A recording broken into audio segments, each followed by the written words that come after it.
Ang tiwala ay ang hangin na nilalanghap ng bawat pamilya upang mabuhay.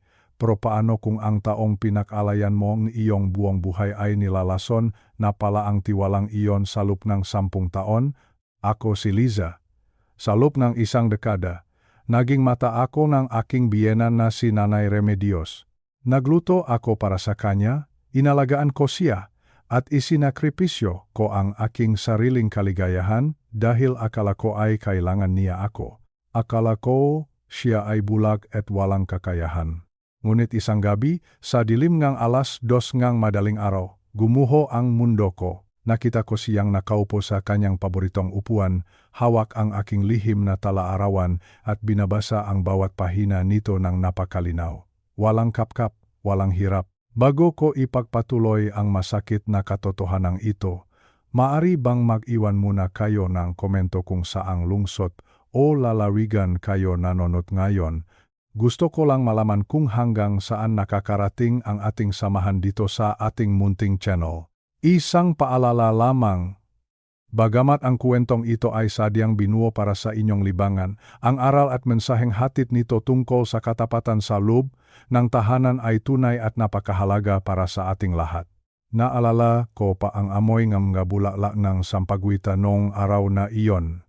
1 linggo na lamang bago ang aming kasal ni John. Ang buong bahay ay punong tawanan, matela para sa barong, at ang abalang paghahanda para sa aming pagsasama.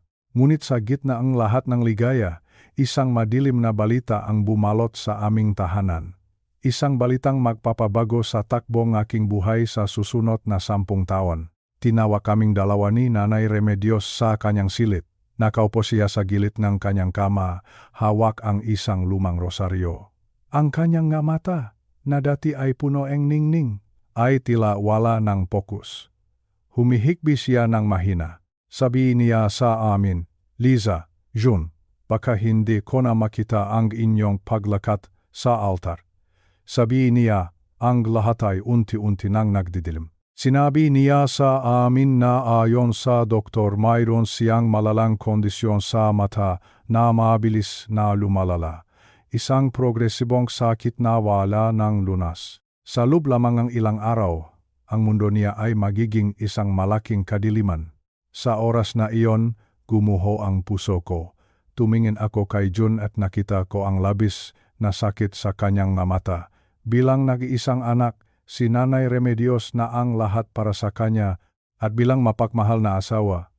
Naramdaman ko na ang sakit ni Jun ay sakit ko na rin. Lumapit ako kay Nanay Remedios. Hinawakan ko ang kanyang makamay. Ang makamay na iyon ay nanginginig. Naramdaman ko ang lamig ng kanyang balat. Sa harap ng isang maliit na altar sa kanyang silid, kung saan naroon ang imahe ng Santo Niño at ng mahal na Birhen, gumawa ako ng isang pangako, isang panata na galing sa kaibuturan ng aking kaluluwa. Sabi ko sa kanya, Nanay, huwag po kayong matakot. Sabi ko, habang ako ay humihinga, hindi kayo mag-iisa sa dilim. Ako ang magiging inyong mata. Ako ang gagabay sa bawat hakbang ninyo. Ako ang makbabasa para sa inyo. Gagawin ko ang lahat dahil mahal ko kayo at dahil kayo na ang itinuturing kong sarili kong ina. Sa kulturang Pilipino, ang pag-alaga sa magulang ay hindi lamang isang tungkulin, ito ay isang banal na obligasyon, isang paraan ng pagpapakita ng utang na loob. Naniniwala ako noon na sinusubok ng Panginoon ang aking katatagan bago ako pumasok sa buhay may asawa. Inisip ko na ito ang aking misyon, ang pagsasakripisyo para sa kapakanan ng nakatatanda. Noong araw aming kasal, imbes na mag-focus ako sa aking sariling kagandahan, ang iniisip ko ay kung paano ko alalayan si Nanay Remedios. Inalalayan ko siya sa paglalakad sa simbahan. Bawat baitang ng hagdan, binubulong ko sa kanya kung kailan siya dapat humakbang. Isang hakbang, Nanay, 2 hakbang pa. Dahan-dahan lang po. Ang lahat ng mga bisita ay humanga sa aking pasensya. Sabi nila, napakaswerte ni Nanay Remedios sa kanyang manugang, at ako naman, sa lup-lup ko ay nakakaramdam ng kapayapaan. Akala ko ay gumagawa akong tama. Akala ko ay ito ang tunay na kahulugan ng pagmamahal. Pagkatapos ng kasal, nagsimula na ang aming bagong buhay. Ngunit hindi ito naging madali. Habang ang ibang bagong kasal ay nakpaplano nga kanilang nga bakasyon o nag-enjoy sa kanilang privacy, ang aming buhay ay umikot sa pangangailangan ni Nanay Remedios. Kailangan siyang ipahanda ng pagkain sa bawat oras. Kailangan siyang samahan hanggang sa pintuan ng banyo dahil baka siya ay madapa. Kailangan kong basahin sa kanya ang mga balita sa diaryo o ang mga mensahe sa telepono. Araw-araw, pagkagising ko sa umaga, siya agad ang aking pinupuntahan. Kumusta po ang inyong gabi, Nanay? May masakit po ba sa inyo? Iyan ang lagi kong tanong. At lagi siyang sasagot ng may mahinang tinig. Salamat, Liza. Salamat at nandiyan ka. Hindi ko alam kung ano ang gagawin ko kung wala ka. Ang mga salitang iyon ang nagbigay sa akin nga lakas para magpatuloy sa lupngang 10 taon. 10 mahabang taon ngang walang sawang paglilingkod. 10 taon ng pag-alay ng aking oras, pagod at emosyon. Hindi ko kailanman naisip na ang lahat ng iyon ay bahagi lamang ng isang napakalaking kasinungalingan. Minsan, kapag ako ay pagod na sa trabaho at sa gawaing bahay, titingin ako sa altar at magdarasal. Hihingi ako ng dagdag na pasensya. Hihingi ako ng lakas para mas lalo ko pang mapaglingkuran ang aking biyenan. Akala ko ang kanyang pagkabulag ay isang krus na dapat naming pasanin ng makasama. Isang krus na dinala ko ng may buong katapatan. Tuwing linggo, dinadala namin siya sa simbahan.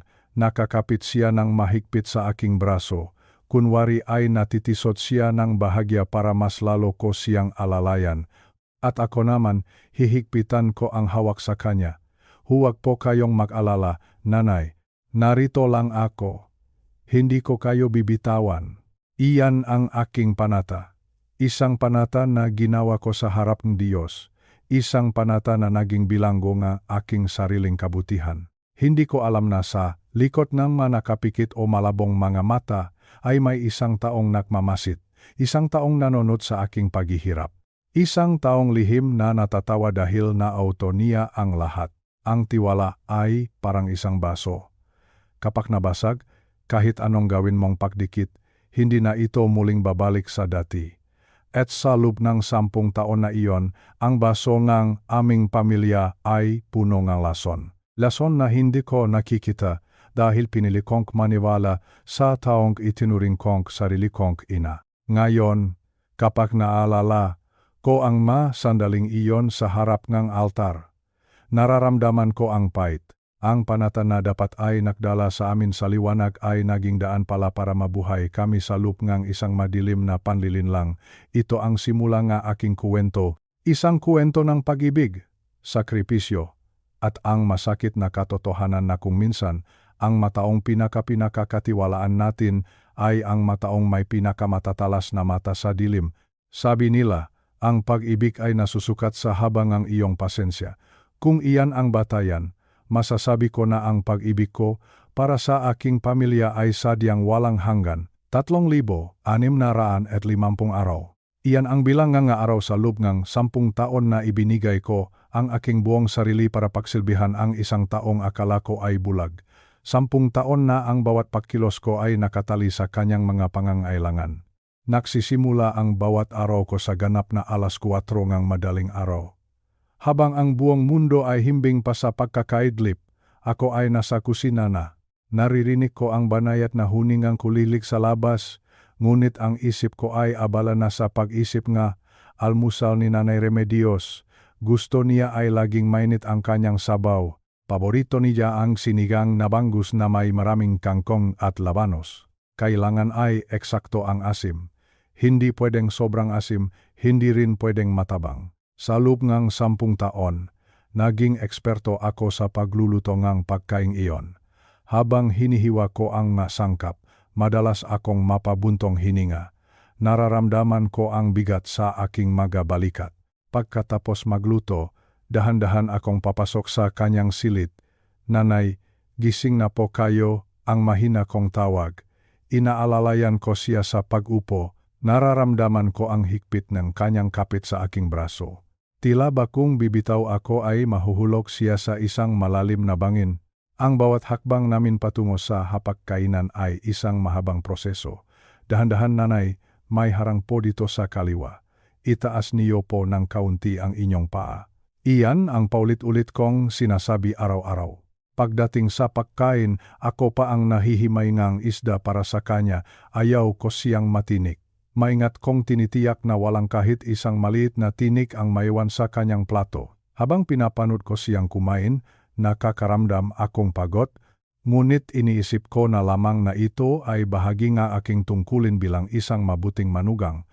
Pagkatapos nga almusal, susunod na ang isa sa mga pinaka-importanteng bahaging kanyang araw, ang pagbabasang Manila Bulletin.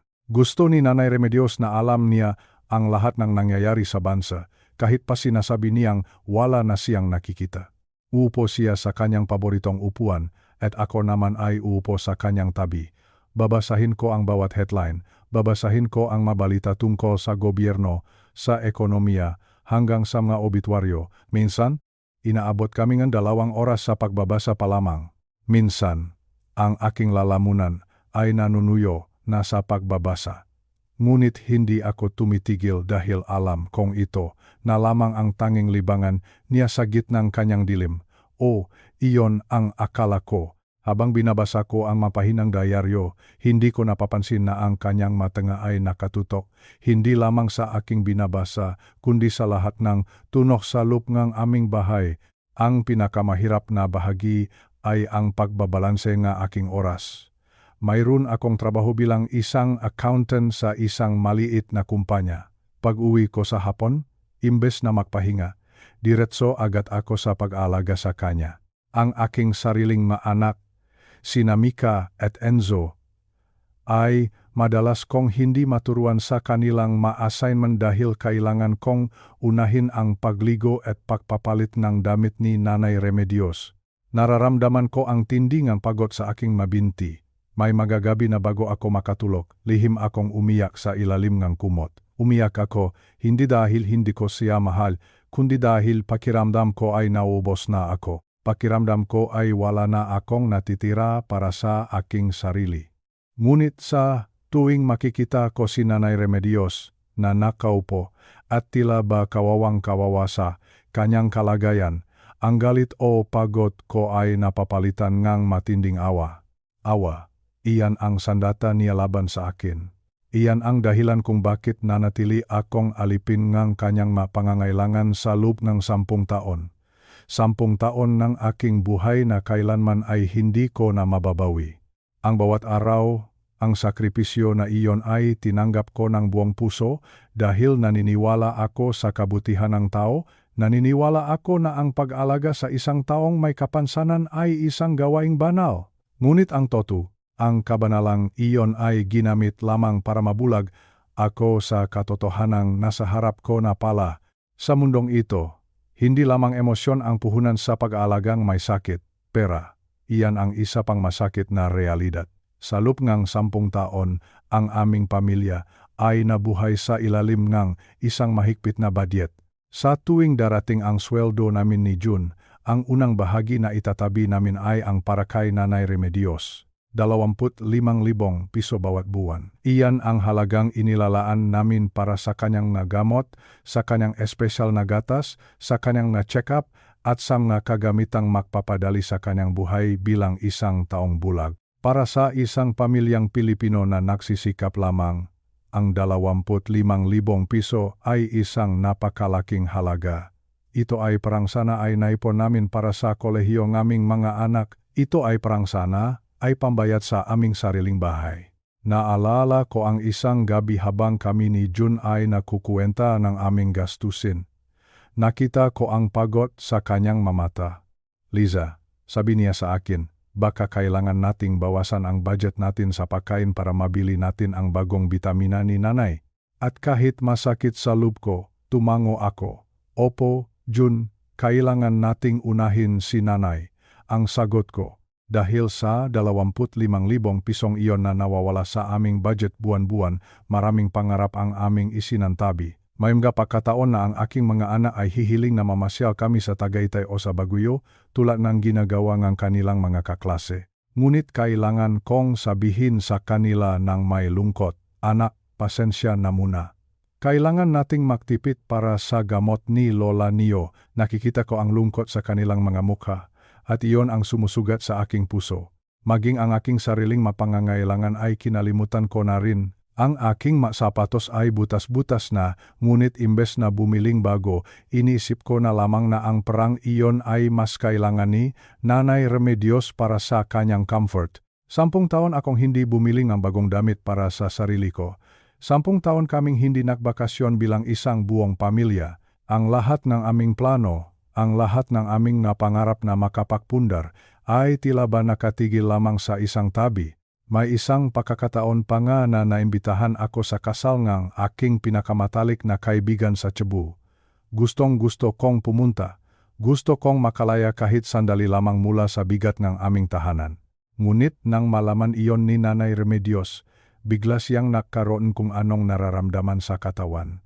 Sabi niya, baka atakihin siya sa puso habang wala ako. Sabi niya, natatakot siyang maiwan sa dilim na walang mag-alaga sa kanya. Dahil sa matinding panunumbat na iyon at dahil sa takot kakong may mangyari sa kanya, hindi ako natuloy. Pinunit ko ang aking tiket at nanatili sa bahay.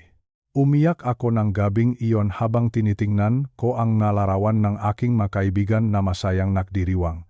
Pakiramdam ko ay isa akong bilanggo sa loob ng sarili kong bahay. Hindi ko alam na ang perang pinahihirapan naming kitain, ang 25,000 piso na bawat sentimo ay pinagpapaguran namin ni June ay ginagamit lamang para suportahan ang isang kasinungalingan habang kami ay nagtitiis sa kakaunting ulam, habang ang anak ko ay nawawalan ng pagkakataong mag-enjoy sa kanilang kabataan. Si Nanay Remedios ay lihim na nagpapakasa sa atensyong ibinibigay namin sa kanya tuwing gabi.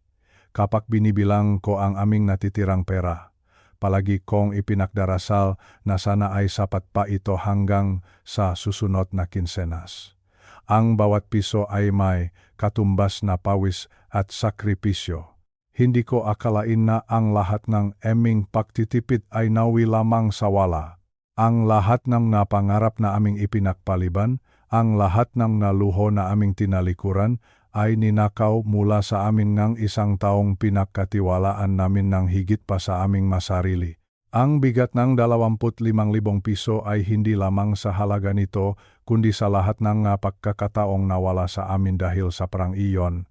Ang matawag ng aking maanak na hindi namin narinig sa mapasyalan, ang pahinga na hindi namin naranasan, ang lahat na ito ay naging sakripisyo sa damba ng isang huwat na kapansanan. At habang lumilipas ang taon, ang ganda ng aming pagsasama ni June ay unti-unti ring nababahiran ng pagod at stress dahil sa usaping pinansyal, pero nanatili kaming matatag, nanatili kaming tapat.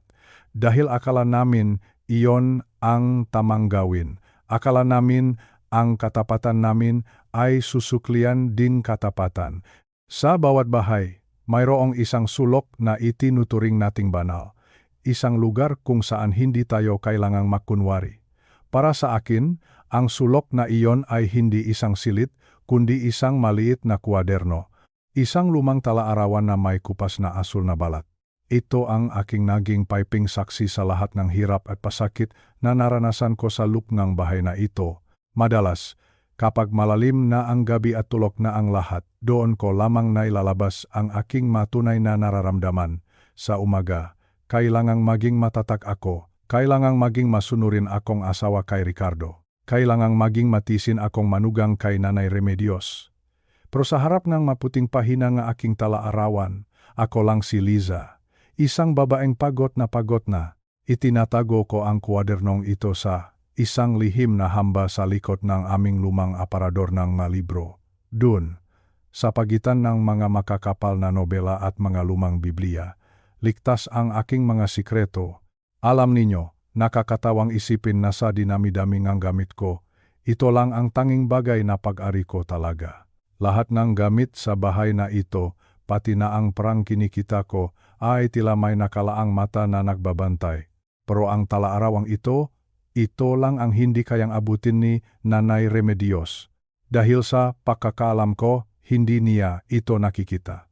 Naalala ko pa noong isang gabi, Habang nagsusulat ako sa ilalim ngang malamlam na ilaw ngang isang maliit na lampara, isinulat ko doon ang lahat ngang bigat nga aking dibdib.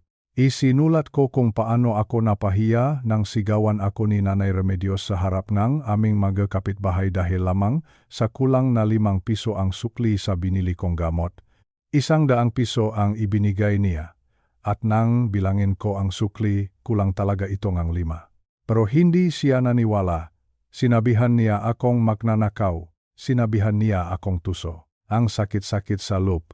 Ang 5 pisong iyon ay hindi makakabilingang kahit isang pirasong tinapay sa panahon ngayon, pero para sa kanya, sapat na iyon para yurakan ang aking pagkatao.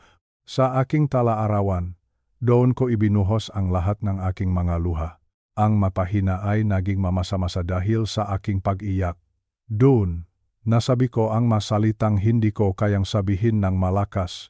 Nasabi ko na minsan, gusto ko na lang tumakbo palayo, gusto ko na lang maglaho. Mahirap mag-alaga ng biyenan na hindi nakakakita, o iyon ang akala ko. Ang bawat kilos ko ay kailangang dahan-dahan, ang bawat salita ko ay kailangang piliin, pero salup nga aking tala-arawan, malaya ako. Dun ako ang reyna, dun ako ay may boses. Minsan, sinusulat ko rin ang tungkol sa aming buhay mag-asawa ni Ricardo. 1,000 beses ko sigurong itinanong sa aking sarili kung nasaan na ang lalaking pinakasalan ko, bakit siya naging ganito. Bakit mas pinaniniwalaan pa niya ang kanyang ina kaysa sa sarili niyang asawa? Ang makatanungang ito ay nakabaon sa bawat tinta ng aking panulat. Ang tala-arawan ang aking naging tanging kaibigan. Ang tanging nakakaunawa sa akin ng walang panghuhusga. Kapag itinatago ko na ang kwaderno sa kanyang hamba, nararamdaman ko ang isang uringang ginhawa, parang may isang malaking batong na alis sa aking balikat. Kahit pansamantala, nailabas ko ang lason sa aking sistema, naniniwala ako na hanggat nasa hamba na iyon ang aking kwaderno, mananatiling payapa ang aking mundo. Akala ko ang kadiliman sa mga mata ni Nanay Remedios ang aking magiging proteksyon. Akala ko ang kanyang kalagayan ang magsisilbing pader para hindi niya masilip ang aking kaluluwa. Ngunit ang buhay ay puno nga sorpresang hindi natin inaasahan. At kung minsan ang mabagay na pinakaingatan natin ang siyaring magiging sanhing ating pinakamatinding pagbagsak. Ang tala-arawang iyon na akala ko ay aking kanlungan, ay naging saksi rin sa isang katotohanang dudurok sa aking puso sa madarating na sandali. Ang gabing iyon ay napakatahimik.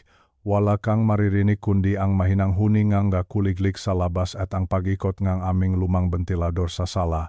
2:00 na ngang madaling araw. Dapat sana ay mahimbing na ang aking tulog, ngunit may kung anong bigat sa aking dibdib na hindi ako patulugin. Nagising ako dahil sa sobrang uhaw. Tuyot na tuyot ang aking lalamunan. Bukod doon, napagtanto ko na naiwan ko pala ang aking salamin sa mata sa ibabaw ngang hapagkainan sa baba. Malabo ang aking paningin nang wala iyon, kaya naman nakpasya akong bumaba. Dahan-dahan ang bawat hakbang ko sa hagdan. Ayaw kong magising si Ricardo at lalong ayaw kong magising si Nanay Remedios. Alam ninyo naman, kapag nagising ang matandang iyon, paniguradong may maririnig na naman akong hindi maganda. Pababa na akong huling baitang ng hagdan nang mapansin ko ang isang kakaibang liwanag mula sa sala. Hindi ito ang liwanag ng buwan, hindi rin ito ang liwanag ng ilaw sa kusina.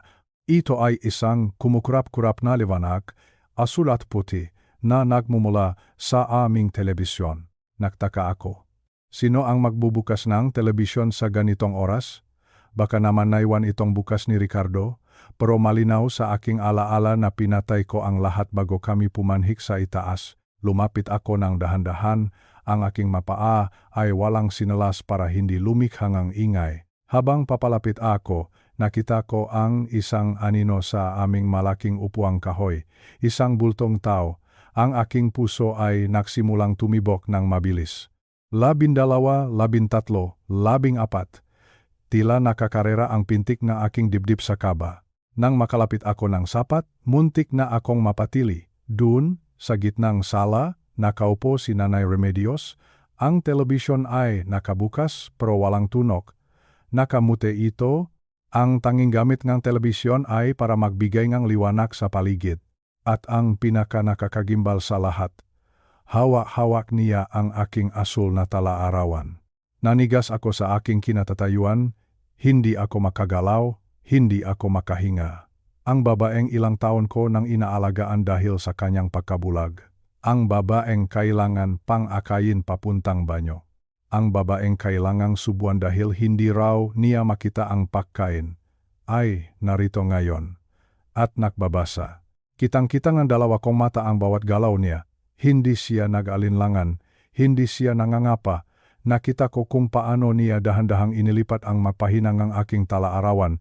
Ang kanyang mamata, na dati ay laging nakatitik sa kawalan, ngayon ay matalas na nakatuon sa bawat salitang isinulat ko. Binabasa niya ang aking mga lihim, binabasa niya ang aking mga hapis. Maya-maya pa, nakita ko siyang uminom ng tubig mula sa isang basong nasa lamesita sa kanyang tabi. Isang swabe at siguradong galaw, walang natapon, walang pag-aalinlangan. Pagkatapos uminom, muli niyang ibinalik ang pansin sa aking kuwaderno. Mayroon pang maliit na ngiti sa kanyang malabi. Isang ngiting mapang-api. Isang ngiting nagsasabing, "Huli ka." Sa sandaling iyon, ang buong mundo ko ay gumuho, ang lahat ng pagod ko, ang lahat ng pagtitiis ko sa loob ng maraming taon ay tila isang malaking biro. Niloloko niya ako, niloloko kaming lahat ni Nanay Remedios. Ang kanyang pagkabulag ay isang malaking kasinungalingan. Isang maskara na ginamit niya para kontrolin kami, para apihin ako, at para maging bida sa paningin ng kanyang anak.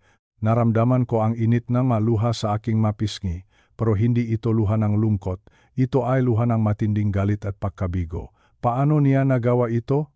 Paano niya natiis na makitang nahihirapan ako sa pag-alaga sa kanya habang siya ay nakukunwari lamang? Gusto ko siyang sugurin. Gusto ko siyang sigawan at itanong kung bakit. Bakit, nanay? Bakit kailangang umabot sa ganito? Pero nanatili akong nakatago sa dilim, pinanood ko siyang muli, nakita ko ang bawat detalyeng kanyang panlilinlang. Ang paraan ng kanyang pag-upo, ang paraan ng paghawak niya sa panulat upang guhitan ang ilang bahagi ng aking sinulat, lahat ng iyon ay malinaw pa sa sikat ng araw. Doon ko napagtanto na ang bahay na ito ay hindi pala isang tahanan. Ito ay isang entablado ang dula-dulaan at si Nanay Remedios ang pinakamagaling na bida. At ako ang kawawang tauhan na naniwala sa lahat ng kanyang galaro. Ang liwanag mula sa telebisyon ay tila naging isang masakit na paalala na aking katangahan. 2:00 ang madaling araw sa gitnang katahimikan, nalaman ko ang katotohanang babago sa aking buhay magpakailanman. Hindi na ako muling titingin sa kanya sa paraang dati kong ginagawa. Ang bawat nanay na lalabas sa aking bibig ay magkakaroon ng lasang apdo. Dahan-dahan umatras ako paakyat sa hagdan. Hindi ko na kinuha ang aking salamin. Hindi ko na kailangan iyon. Dahil sa sandaling ito, mas malinaw pa sa kahit anong salamin ang nakita ko. Ang katotohanan ay mas masakit pa sa anumang sampal. At habang pabalik ako sa aking silid, bitbit ang bigat ng aking natuklasan, alam kong wala nang balikan ito. Ang laro ay tapos na, pero ang laban ay magsisimula pa lamang. Ang tunog nga switch nga ilaw ay tila isang malakas na putok nga baril sa katahimikan ng gabi. Isang lagutok. At biglang nagliwanag ang buong sala. Sa isang saglit, ang mundo ay tumigil sa pag-ikot. Nakita ko ang lahat malinaw na malinaw. Si Nanay Remedios ay napatalon sa gulat. Ang aking lihim na talaarawan, ang aking journal, ay nalaglag mula sa kanyang nakamay at bumagsak sa sahig. Ang tunog ng pagbagsak nito ay tila isang sampal sa aking mukha. Tumingin siya sa akin. Ang kanyang mamata. Ang mamatang iyon na sa loob ng 10 taon ay inakala kong walang nakikita. Ay nakatitik sa akin ng diretso. Walang ulap, walang kalabuan. Ang mga ito ay matalas, gulat, at punong-puno ng buhay. Liza, ang tanging lumabas sa kanyang bibig. Ang kanyang boses ay nanginginig, hindi dahil sa sakit, kundi dahil sa takot na nahuli siya. Nakakakita ka. Ang boses ko ay halos pabulong na lamang dahil sa sobrang sikip ng aking dibdib. Nakakakita ka. Inulit ko ang masalitang iyon ng mas malakas. Gusto kong marinig ng sarili kong matangaang katotohanang matagal na niyang itinatago sa amin. Hindi siya sumagot agad. Pinulot niya ang kanyang basoeng tubig sa gilid ng mesa. Walang mintis. Hindi siya nag-atubili. Hindi siya nangapa. Hawak niya ang baso ng may perpektong tantya. Doon ko napatunayan na ang lahat ng pag-alaga ko, ang lahat ng pag-alalay ko sa kanya sa banyo, sa paglalakad, at sa pagkain ay isa lamang malaking palabas. Bakit, nanay? Bakit niyo ito ginawa sa amin? Ang maluha ay nagsimulang pumatak sa aking mapisngi.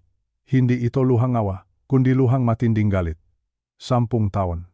Nanay, 10 taon kaming nagpakahirap ni June para sa inyo. Dahan-dahan siyang sumandal sa kanyang upuan. Ang kanyang mukha, na dati, ay tila isang maamong matanda, ay biglang nakbago, nawala ang pagiging kawawa. Napalitan ito ng isang malamig at kalkuladong ekspresyon. Nagsimula lang naman ito bilang isang biro, Liza. Ang kanyang boses ay maliit at tila ba naghahanap pa rin ng simpatiya. Pagkatapos ng unang taon, na-realize ko na kapag bulak ako, hindi ko kailangang gumawa ng kahit anong gawaing bahay. Hindi ko kailangang maglinis, hindi ko kailangang magluto, at hindi ko kailangang mag-alaga ng mga bata. Hindi ko mapaniwalaan ang aking naririnig. Ang kanyang katamaran, ang kanyang kagustuhang maging reyna sa loob ng bahay. Ang dahilan ng lahat ng ito, at isa pa, Liza, nagpatuloy siya, at sa pagkakataong ito ay may bahid ng kayabangan ang kanyang tono. Gusto kong inaalagaan ako. Gusto ko ang atensyon na ibinibigay ninyo. At higit sa lahat, gusto kong alam ang lahat ng malihim ninyo. Nakikinig ako sa lahat ng sinasabi niyo kapag akala niyo ay hindi ko kayo nakikita. Nababasa ko ang bawat isinusulat mo sa journal mo kapag tulog ka. Alam ko ang bawat hinaing mo, ang bawat problema niyo ni June. Masarap sa pakiramdam na alam ko ang lahat habang kayo ay walang alam. Nakaramdam akong matinding pandidiri. Ang taong ito na pinakatiwalaan ko, ang taong ito na itinuring kong pangalawang ina, ay isang mapanuring manlalaro. Pinanod niya akong magdusa, pinanod niya akong umiyak dahil sa pagod at stress ng pagiging caregiver. Pinanod niya akong magtipid at magsakripisyo, habang siya ay lihim na nagtatawa sa kanyang upuan. Ginamit niyo ang inyong kunwaring kapansanan para manipulahin kami. Ginawa niyo kaming makatulong sa sarili naming bahay. Ang galit ko ay umabot na sa sukdulan. Hindi niyo man lang ba naisip si June, ang anak niyo na halos makandakuba sa pagtatrabaho para maibigay ang lahat ng kailangan niyo? Ang anak niyo ay gabi-gabing nagdarasal para sa inyong kagalingan? Inubos niyo ang kanyang pagkatao para lamang sa inyong sariling kaginhawaan. Tumayo siya mula sa upuan ng walang anumang hirap. Naglakad siya palapit sa akin. Wala nang bakas ng pag-alinlangan sa kanyang bawat hakbang. Huwag kang masyadong madrama, Liza, ang sabi niya ng may malamig na tingin. Binigyan ko kayo ng pagkakataon na maging mabuting anak. Dapat pa nga kayong magpasalamat dahil hinayaan ko kayong pagsilbihan ako. Sa sandaling iyon, ang huling bahagi ng aking respeto para sa kanya ay tuluyan nang naglaho. Wala siyang pagsisisi, wala siyang konsensya. Ang tanging nakikita niya ay ang kanyang sarili. 10 taon ng aking buhay ay itinapon ko para sa isang taong walang puso. 10 taon ng pagsisinungaling na tila ba isang lason na dahan-dahang pumatay sa tiwala ng aming pamilya. Tiningnan ko siya ng diretso sa kanyang mamata. Ang mamatang iyon na ngayon ay sumasalamin sa isang taong hindi ko nakilala. Isang estranghero sa loob ng 10 taon. Tapos na ang palabas mo, Nanay Remedios. Tapos na ang panahong ito, ang boses ko ay matatak na ngayon. Hindi ko nahahayaan na maging alipin pa kami ng iyong makasinungalingan. Lumabas akong silit at iniwan siyang nakatayo doon sa gitnang liwanag. Ang dilim na matagal na niyang itinatago ay tuluyan ng nabunyag. At sa gabing iyon, habang ang buong bahay ay tahimik, naramdaman ko ang bigat ng katotohanan. Ang maskara ay nalaglag na. At ang natira na lamang ay ang basak na piraso ng isang pamilyang binuo sa ibabaw ng isang napakalaking panlilinlang. 10 taon. 10 taon ng aking buhay. Isang dekadang pagpapanggap. Hindi ko alam kung paano kami muling magsisimula, Ngunit ang alam ko lang, sa gabing ito, ang bulag ay nakakakita na, at ang nakakakita ay hindi na muling magbubulag-bulagan. Ang umagang iyon ay hindi katulad ng ibang maumaga. Ang sikat ng araw na tumatama sa aming bintana ay tila walang dalang init. Malamig ang aking pakiramdam, mabigat ang aking dibdib. Ang bawat tibok ng aking puso ay tila isang babala. Isang babala na ang katahimikang tinatamasa namin sa loob ng maraming taon ay malapit ng mabasag. Pinanut ko ang aking asawang si Jun habang humihigop siyang kanyang mainit na kape. Si Jun ay isang mabuting tao, isang masipak na asawa, at higit sa lahat, isang mapagmahal na anak. Sa loob ng 10 taon, nakita ko kung paano niya ibinuhos ang lahat para kay Nanay Remedios. Ang bawat sentimo ngang kanyang kinikita, ang bawat oras ngang kanyang pahinga, ay inalay niya sa kanyang ina. Dahil sa paniniwalang si Nanay ay bulagat, walang ibang maaasahan kundi kami. Huminga ako ng malalim. Alam kong dudurok ito sa kanyang puso, pero hindi ko na kayang manahimik.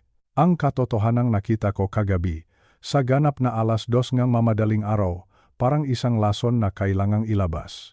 Naupo ako sa tabi niya at hinawakan ang kanyang kamay. Nanginginig ang aking mga daliri. Tinawag ko ang kanyang pangalan ng marahan. June, ang simula ko. Mayroon akong dapat aminin sa iyo. Isang bagay na hindi ko na kayang itago pa. Ikinuwento ko sa kanya ang lahat, isa-isa, malinaw, hindi ako nagmadali. Sinabi ko sa kanya kung paano ako bumaba kagabi para kuhanin ang aking salamin. Sinabi ko sa kanya ang tungkol sa telebisyong nakabukas pero walang tunok. At ang pinakamasakit sa lahat, isinalaysay ko kung paano ko nakita si Nanay Remedios na nagbabasa ng aking talaarawan. Ang kanyang mga mata na dati ay nakatitik sa kawalan ay matalas na nakatuon sa bawat pahina. Ang kanyang makamay na dati ay nangangapa ay swabe at siguradong kumuha ng basong tubig. Habang naksasalita ako, nakita ko ang pagbabago sa mukha ni Jun. Nung una, tila hindi siya makapaniwala. Umiling siya, tumawa siya ng bahagya, isang tawang punong kaba. Sabi niya sa akin, baka pagod lang ako. Baka namamalikmata lang ako dahil sa dilim. Hindi Jun ang pag-ulit ko. Nakita ko siya, kitang-kita ko siya.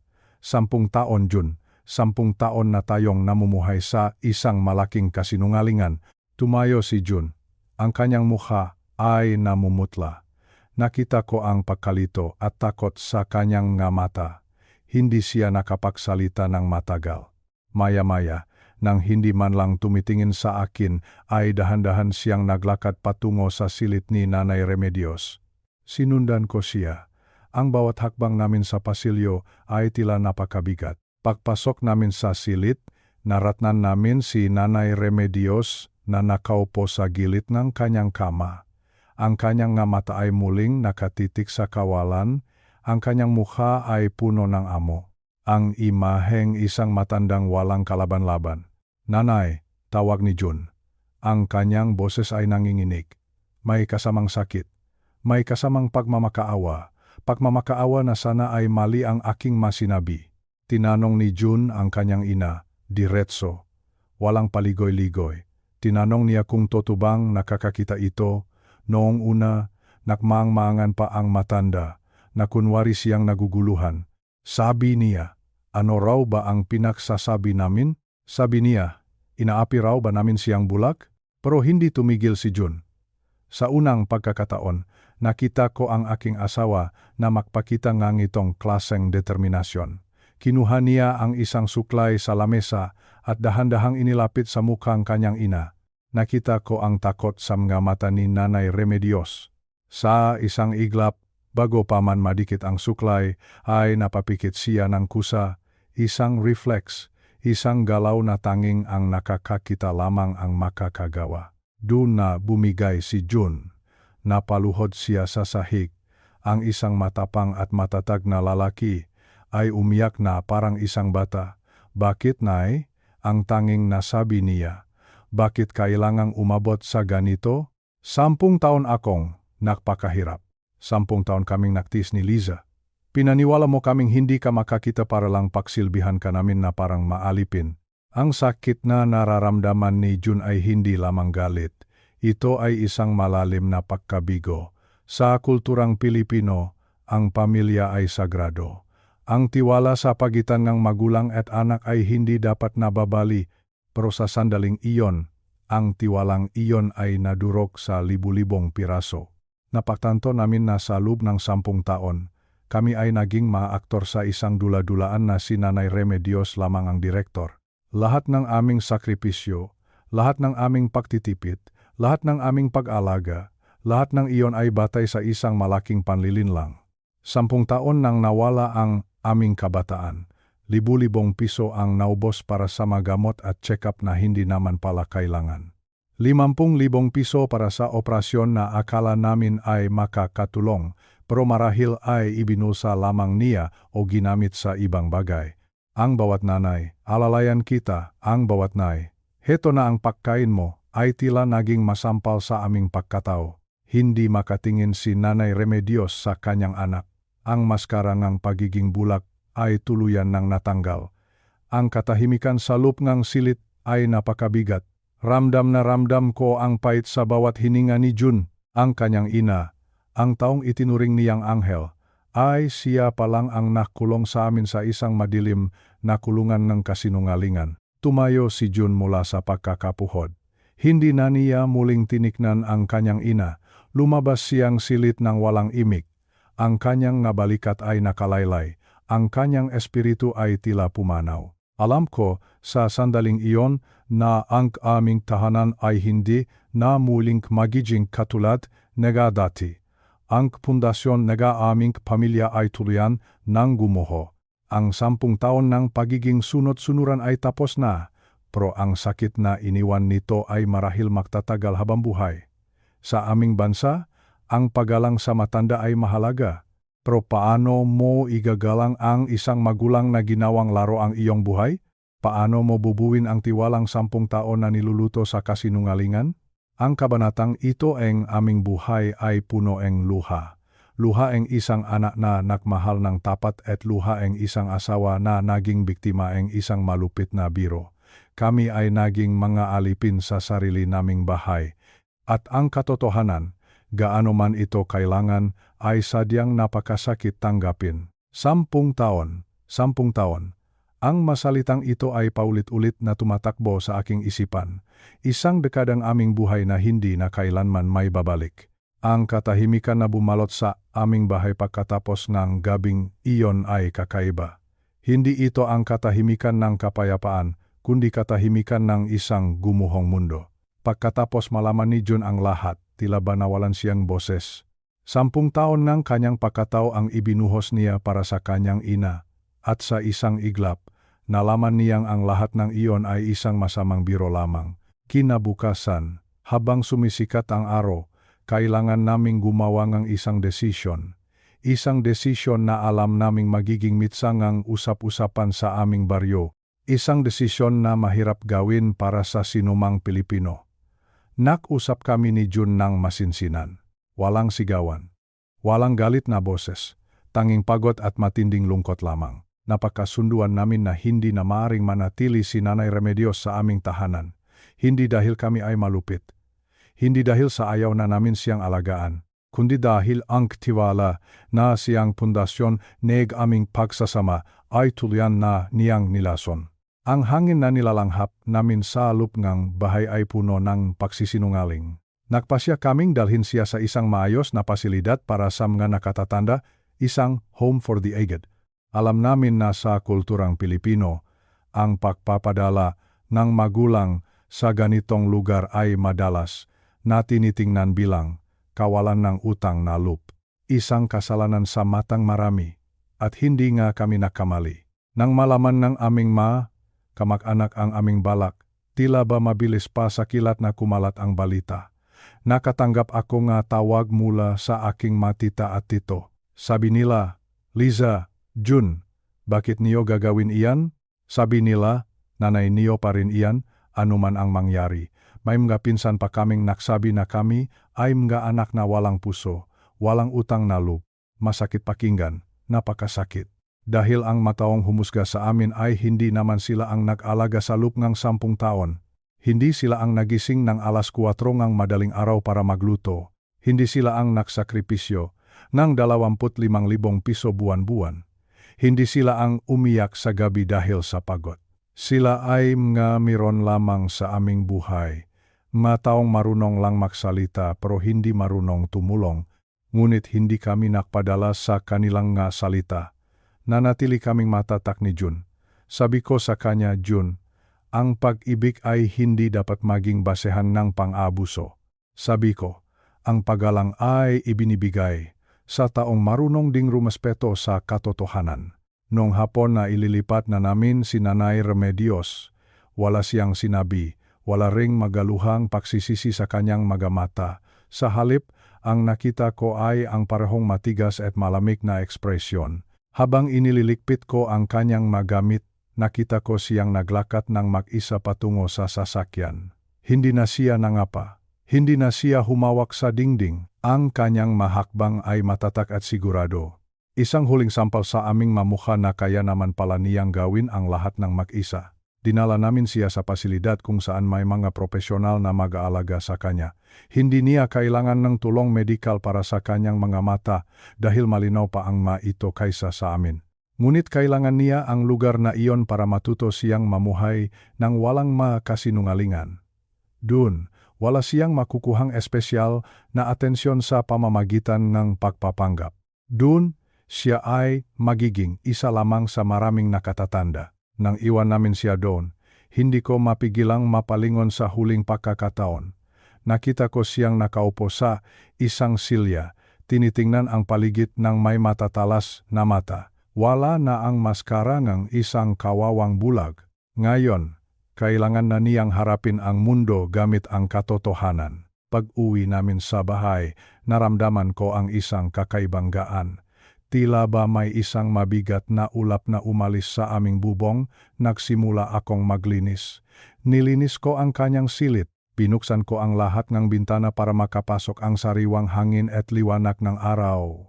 Gusto kong alisin ang bawat bakas ng panlilinlang na namalagi doon sa loob ng 10 taon. Ang aming bahay ay muling naging tahimik, pero sa pagkakataong ito ay katahimikan ng pahilom.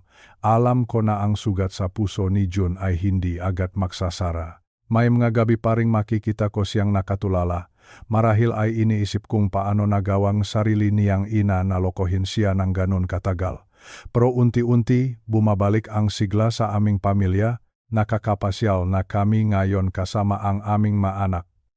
Hindi na namin kailangang magmadaling umuwi dahil may sakit kaming iniisip. Ang 25,000 piso na dati ay napupunta sa wala ay naipon na namin para sa kinabukasan ni Mika at Enzo.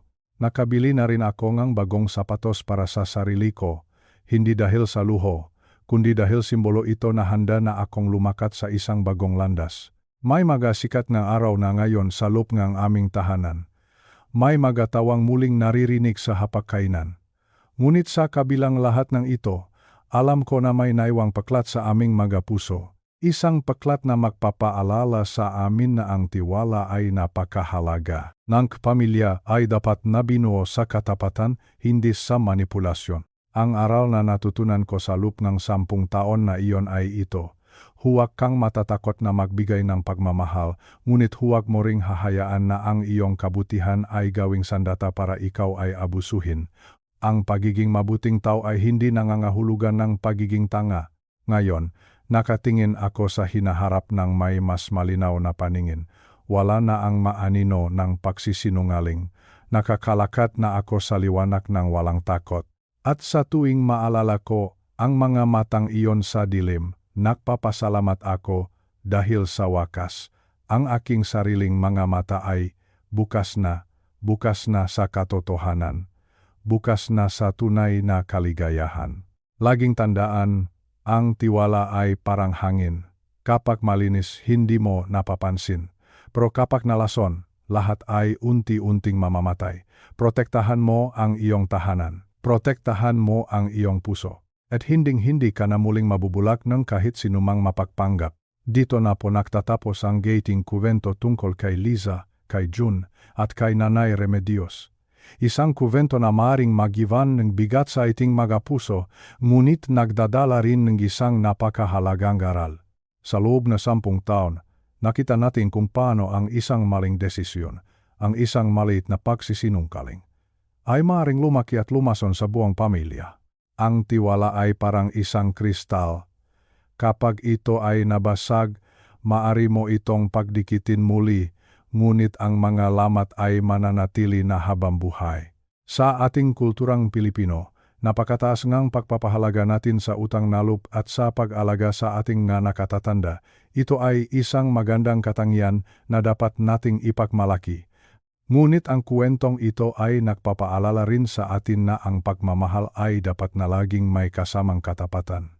Para sa ating mga lolo at lola, at sa lahat ng mga nakatatanda na nanonood ngayon, ang inyong karunungan at gabay ang siyang haligi ng bawat tahanan. Huwag nating gamitin ang ating kahinaan upang manipulahin ang mga taong nakmamahal sa atin.